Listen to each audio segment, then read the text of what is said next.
শ্রীল নরোত্তম দাস ঠাকুর বললেন কি, যে জ্ঞানকাণ্ড কর্মকাণ্ড কেবলই বিষেরও ভাণ্ড, অমৃত বলিয়া দেবা খায়, কদর্য ভক্ষণ করে নানাজনী সদা ফিরে, তার জন্ম অধপাতে যায়।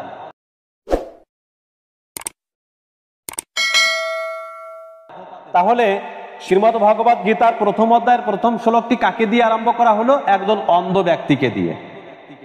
ভগবান শ্রীকৃষ্ণ এখন দিক নির্দেশনা করে যাচ্ছেন, এই অন্ধত্বের জালটাকে ছিন্ন করতে হবে। এই অন্ধকার জগতে আর না থেকে সেখানে জ্ঞানের প্রদীপ জ্বালাও। সেই জ্ঞানের প্রদীপটা কোথায় পাবো? শ্রীমদ্ ভগবত গীতা থেকে পাবো। আজকের দিনে শ্রীমদ্ ভগবত গীতার বিরুদ্ধে কথা বলা লোকের সংখ্যা অনেক বেশি, এমনকি আমার সমাজেও আছে। ভগবান শ্রীকৃষ্ণকে যদি আমি ভগবান বলে ডাকি, যে নিয়ে হচ্ছেন আমার পরমেশ্বর শ্রী ভগবান, সঙ্গে সঙ্গে 10 জন ব্যক্তি বিপক্ষে দাঁড়িয়ে যাবে কৃষ্ণ ভগবান হলো কোন গুণে? কৃষ্ণ হচ্ছে অসুর। বেদে কৃষ্ণকে অসুর বলে সম্বোধন করা হয়েছে। ইন্দ্র, দেবরাজ ইন্দ্র, তিনি অংশুমতী নদীর তীরে কৃষ্ণের কৃষ্ণত্ব হরণ করে, মনীন্দ্রনাথ দা কথাগুলো বুঝেন, কৃষ্ণের কৃষ্ণত্ব হরণ করে তাকে অগ্নিতে পোড়াইয়া ভস্মসাৎ করিয়ে তুললেন। কে ভস্মসাৎ করলেন? দেবরাজ ইন্দ্র। কাকে? কৃষ্ণকে। কিন্তু আমি বেদ পড়েছি, 4খানা বেদই পড়েছি, শুধুমাত্র 3টা মন্ত্রের মধ্যে কৃষ্ণ আছে, 3টি জায়গায়, আর কোথাও কৃষ্ণ শব্দ দেওয়া হয় নাই।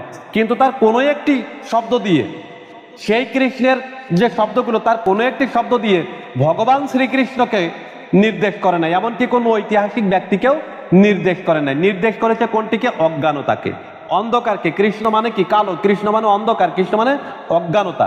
আর এই কৃষ্ণ মানে কি? এই কৃষ্ণ মানে সর্বাকর্ষক। যদি এই কথা বলি যে এই কৃষ্ণ মানে অন্ধকার আর এই কৃষ্ণ মানে সর্বাকর্ষক, এইখানেই কিন্তু আমার বিপক্ষে দাঁড়িয়ে যাবে অনেকেই। কিন্তু ব্যাকরণ আমাদেরকে জানতে হবে। যারা এই কথাগুলো বলে তারা কিন্তু কম জ্ঞানী না, তারাও কিন্তু ভালো জ্ঞানী।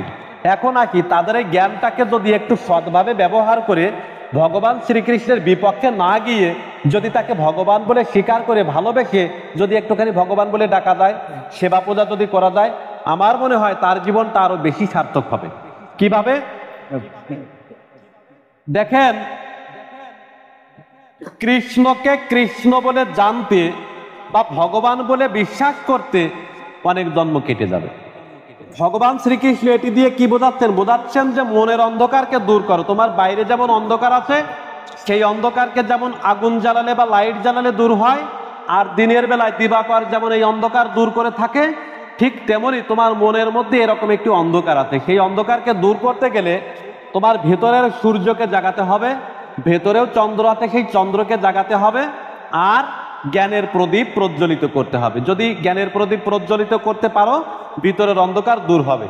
তা ভগবান শ্রীকৃষ্ণকে ভগবান বলে জানতে গেলে একজন ব্যক্তির অনেক জন্ম অতিক্রম করতে হয়। এক জন্মে কেউ কোনোদিন উপলব্ধি করতে পারে না যে ভগবান শ্রীকৃষ্ণই হচ্ছেন পরমেশ্বর শ্রী ভগবান। এর পিছনে কারণ আছে। কি কারণ? এইবার আসি আমরা শ্রীমদ্ ভগবত গীতার পাতায়। দেখেন, ভগবান শ্রীকৃষ্ণ যখন অর্জুনকে বললেন যে হে অর্জুন, এই জ্ঞান আমি সর্বপ্রথম সূর্যদেবকে দিয়েছিলাম। সূর্যদেব তার পুত্র মনু, মনু তার পুত্র ইক্ষাকুকে প্রদান করেছিলেন। কালক্রমে এই জ্ঞান বিনষ্ট হয়ে, মানে অগোচরে রয়ে যায়, অর্থাৎ পরম্পরা বিনষ্ট হয়ে যায়, এই জ্ঞান অগোচরে রয়ে যায়। এখন আমি কুরুক্ষেত্র রণাঙ্গনে তোমাকে চয়ন করেছি। কেন? তুমি আমার অত্যন্ত প্রিয় সখা এবং ভক্ত, তাই এখন তোমার মাধ্যম দিয়ে সেই পরম্পরা আমি যুক্ত করব। অর্জুনের মনে প্রশ্ন জাগলো যে কৃষ্ণ, তোমার জন্ম হলো সেদিন, আর সূর্যদেব বিবস্বানের জন্ম হলো বহুকাল পূর্বে, তাহলে তুমি কি করে এই জ্ঞান সর্বপ্রথম সূর্যদেব বিবস্বানকে দান করতে পারো? কারণ আছে। অর্জুনের এরকম প্রশ্ন করার কারণ আছে। ভগবান শ্রীকৃষ্ণ যখন এই গীতা জ্ঞান দান করেন, তখন ভগবান শ্রীকৃষ্ণের বয়স ছিল 89 থেকে 90 বৎসর।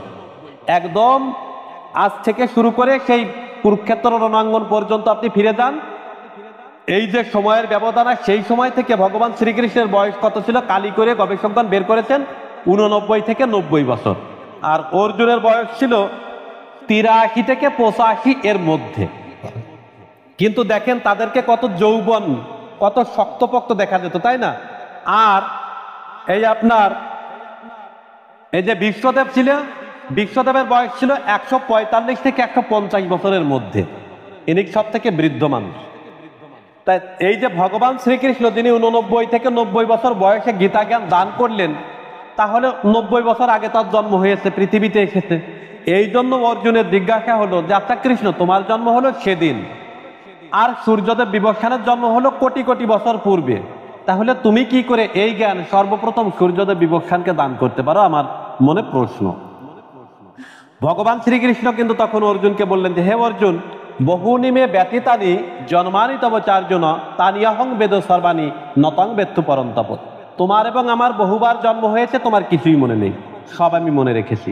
আর আমার এই দিব্য জন্ম কর্ম চবে দিব্যম এবং ইয় ব্যক্তি তত্ত্বত ত্যাক্তা দেহং পুনর্জন্ম নৈতি মামেতি স অর্জুন। আমার এই দিব্য জন্ম ও কর্মের কথা যিনি একবার তত্ত্বতভাবে জানতে পারেন, তার আর পুনরায় এই মৃত্যুলোকে বা এই মায়া নামক সংসারে আর আসতে হয় না, এই পৃথিবীতে আর জন্ম মৃত্যুর শৃঙ্খলে আবদ্ধিত হতে হয় না। কিন্তু সেই দিব্য জন্ম কর্ম সম্পর্কে জানতে গেলে সর্বপ্রথম জানতে হবে আমার কৃষ্ণকে। আর এই কৃষ্ণকে এই সম্পর্কে জানতে গেলে ভগবান কি বললেন? বহুনাং জন্ম নামান্তে জ্ঞানবান মাং প্রপদ্যতে বাসুদেব সর্বমিতি স মহাত্মা সুদুর্লভ। আমি কৃষ্ণ যে স্বয়ং ভগবান, এই তত্ত্বটুকু জানতে গেলে একজন জ্ঞানী ব্যক্তিকেও বহুবার জন্ম অতিক্রম করে আসতে হয়। অতিক্রম করতে করতে করতে করতে পরবর্তীতে সে জানতে পারে এই কৃষ্ণই স্বয়ং ভগবান এবং সর্বভূতে সেই কৃষ্ণ বিরাজমান। তাহলে এটি আমার কথা নয়, এটি ভগবান শ্রীকৃষ্ণেরই কথা, যে ভগবান শ্রীকৃষ্ণদেব পরমেশ্বর, তিনি যে ভগবান, এই কথাটি জানতে গেলে আমাকে, আমাদের অনেককেই বহু জন্ম অতিক্রম করে এসে তারপর জানতে হবে যে কৃষ্ণই স্বয়ং ভগবান। আর একটি উপায় জানা যায়, এত জন্ম অতিক্রম করা লাগে না, সহজ উপায়, কিন্তু বিশ্বাস রাখতে হবে। সেই বিশ্বাসটা কার প্রতি? আমার বাবাজি যেমন বলে গেলেন, জয় জয় শ্রী গুরু প্রেম ও কল্পতরু অদ্ভুত যাহারও প্রকাশ। এই অদ্ভুত রূপে তিনি প্রকাশিত হয়ে আমাকে শিক্ষা দিচ্ছেন। কি শিক্ষা দিচ্ছেন? ভজন শিক্ষা দিচ্ছেন। শাস্ত্রে বলা আছে আমার কৃষ্ণ তিনি গুরুরূপে পৃথিবীতে আসেন। কিভাবে? জীবের নিস্তার লাগি নন্দসুত হরি ধরাতে প্রকাশিলেন গুরুরূপ ধরি। কিন্তু তিনি শিক্ষা গুরু রূপে আর অন্তর্যামী গুরু রূপে, দুই রূপে প্রকাশিত হন। শিক্ষা গুরু রূপে তিনি বাইরে থেকে আমাকে ভজন শিক্ষা দান করেন, আর অন্তর্যামী গুরু রূপে উহা আমাকে উপলব্ধি করান। তাহলে কে উপলব্ধি করান? আমার গুরুদেবী আমাকে উপলব্ধি করান। সেই গুরুকে আমার চৈতন্য মহাপ্রভু বা আমার শ্রীকৃষ্ণ যাই বলেন, তিনি অন্তরে অন্তর্যামী গুরু রূপে থেকে আমাকে উপলব্ধি করান। কি উপলব্ধি করান? বাইরে থেকে আমার গুরুদেব যা কিছু আমাকে ভজন শিক্ষা দিচ্ছেন। এখন আর এই ভজনের প্রতি যদি আমার বিশ্বাস থাকে, তবেই অতি অল্প সময়ে ভগবান শ্রীকৃষ্ণ যে পরমেশ্বর শ্রী ভগবান, ইহা খুব স্বল্প সময়ে বোঝা যাবে আর অতি দ্রুত তার নিকটে পৌঁছানো যাবে। আর যদি আমরা মনে মনে চিন্তা করি না, আমি বিশ্বাস এভাবে করব না, আমি একটু যুক্তি তর্কের মাধ্যম দিয়ে বিশ্বাস করতে চেষ্টা করব, তাহলে তার বহু জন্ম অতিক্রম করতে হবে। শ্রীল নরোত্তম দাস ঠাকুর বললেন কি, যে জ্ঞানকাণ্ড কর্মকাণ্ড কেবলই বিষেরও ভাণ্ড, অমৃত বলিয়া যেবা খায়, কদর্য ভক্ষণ করে নানাজনী সদা ফিরে, তার জন্ম অধপাতে যায়। তা এখন আসি, আমাদের এই জীবনটাকে আমরা অধপাতিত করব না ঊর্ধ্বগতি করব, এটা কিন্তু একমাত্র বিচার্য বিষয় আমাদের নিজেদেরই। যদি আমি জ্ঞানকাণ্ড কর্মকাণ্ড নিয়ে যদি ব্যস্ত থাকি, আর যদি বিবেচনা মানে বিচার বিশ্লেষণ যদি করি যে কৃষ্ণ স্বয়ং ভগবান কিনা, আমি একটু বিচার করে দেখি, বিচার করতে গেলেই কে হেরে যাবে। আপনার বিচার করবার কি প্রয়োজন? আপনাকে যদি স্বয়ং সেই কৃষ্ণকে দর্শন করতে হয়, তিনি যে পরমেশ্বর শ্রী ভগবান, এটি যদি দর্শন করতে হয়, আপনি বিচার তর্ক যুক্তি এগুলো বাদ দেন, বাদ দিয়ে আপনি ভক্তির আশ্রয়ে আশ্রিত হন, ভক্তির মাধ্যম দিয়ে এগিয়ে আসুন, ভগবানকে উপলব্ধি করতে পারবেন। আর একটা উপায় আছে কি, যোগীগণ যোগ মার্গে যোগ সাধনার মাধ্যম দিয়ে তাকে উপলব্ধি করবার চেষ্টা করে থাকেন। তা শাস্ত্রে বলা আছে যোগীগণ যোগ সাধনার মাধ্যম দিয়ে যে সময়ে কৃষ্ণকে উপলব্ধি করে থাকেন, তার অতি অল্প সময় মানে তার থেকেও কম সময়ে একজন ভক্ত ভক্তি উপায় অবলম্বনের দ্বারা, ভক্তি মার্গ অবলম্বনের দ্বারা আমার নিকটে পৌঁছাতে সমর্থ হন। এইখানে যোগী।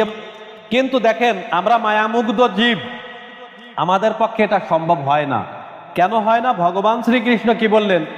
দৈবী হি এষা গুণময়ী মম মায়া দূরত্বয়া মামে বইয়া প্রপদ্যন্তে মায়ামেতাং তরন্তিতে। আমার দ্বারা সৃষ্ট এই মায়া অত্যন্ত দুস্তরা। দুস্তরা কেন বলা হচ্ছে? মায়াকে অতিক্রম করা অত সহজ কথা নয়। একজন ব্যক্তি, সে আমি হই আর আপনি হন আর আপনারা প্রত্যেকেই হন না কেন, যদি জোরপূর্বক যদি মনে মনে চিন্তা করেন আমি জোর করে মায়াকে ছেদন করব বা জোর করে মায়াকে অতিক্রম করব, এ জীবনেও সম্ভব নয়। তাহলে কিভাবে অতিক্রম করা যায়? ভজন শিক্ষার মাধ্যম দিয়ে।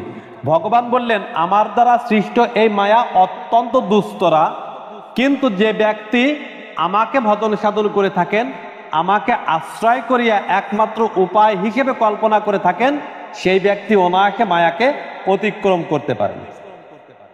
মায়াকে অতিক্রম করতে পারলে কি হবে? মায়াকে অতিক্রম করতে পারলে অর্জুন যেমন বলেছিল যে তমেব মাতা চ পিতা তমেব তমেব বন্ধুস্য সখা তমেব, তুমি আমার মা, তুমি আমার বাবা, তুমি আমার বন্ধু, তুমি আমার সখা, তুমি আমার সব।